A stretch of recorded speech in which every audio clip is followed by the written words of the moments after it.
এতিয়া বনভোজৰ বতৰ। বাক্সাৰ ভূটান চৌকীত বনভোজকাৰীৰ ভিৰ। বাক্সা জিলাৰ ভাৰত-ভূটান সীমান্তৰ চৌকীৰ প্ৰাকৃতিক সৌন্দৰ্যই হাত বাউলি মাতিছে বনভোজকাৰীৰ লগতে পৰ্যটকক। পুৱাৰে পৰা অসমৰ ভিন্ন প্ৰান্তৰ পৰা বনভোজকাৰী দলে আহি ভিৰ কৰেহি বাক্সাৰ ভূটান চৌকীত। ভূটান পাহাৰৰ পৰা বৈ অহা কুলু কুলু পানী আৰু মনোমোহা দৃশ্যই আকৰ্ষিত কৰি তুলিছে সকলোকে।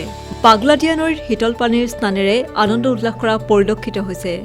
আমি আজি বাক্সা জিলাৰ ভূটান চৌকীত আমি হাতীকুছি সাগৰকুছি চকৰ পৰা বনভাগ মিলিজুলি লোকগীত গোষ্ঠীয়ে আমি ইয়াত পিকনিক খাব আহিছোঁ।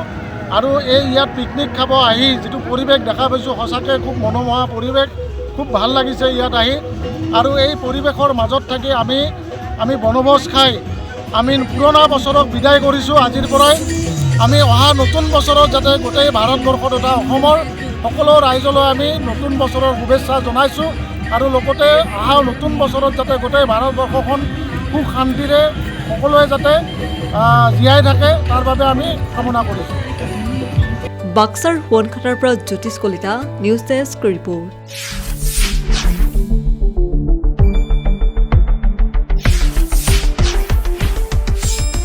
শুদ্ধ আৰু বিস্তৃত বাতৰিৰ বাবে চাই থাকক নিউজ ডেস্ক ৰিপৰ্ট।